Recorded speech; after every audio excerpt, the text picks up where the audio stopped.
Are you the one who is to come, or should we expect another?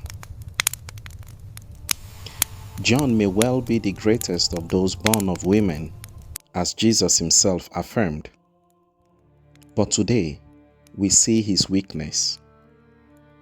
Because like us, he is not without flaws, neither is he infallible. His question has doubt written all over it. Are you the one who is to come, or should we expect another? Doubt is something we can all relate with.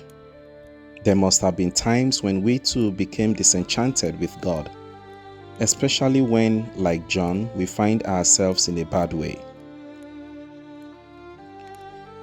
We may be great in the way we receive the faith, but sometimes weak in the way we exercise it during trials. Even the saints were not spared the temptation to doubt.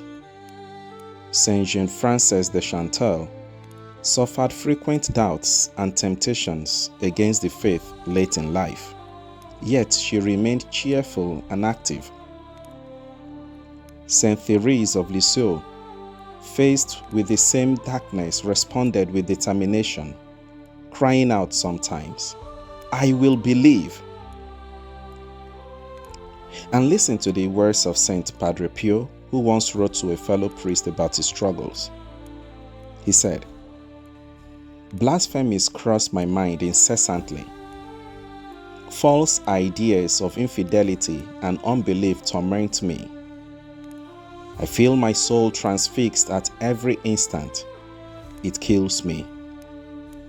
My faith is upheld only by a constant effort of my will against every kind of human persuasion." So you see, my friends, even the greatest, the strongest had to fight to keep believing. We are not alone in this struggle. But still, it is sad to see how the life of the greatest man ended, beheaded in prison. John wasn't there because he committed a crime, but for righteousness' sake. This is a classic case of how bad things happen to good people. Sometimes we will find ourselves carrying crosses we did not deserve.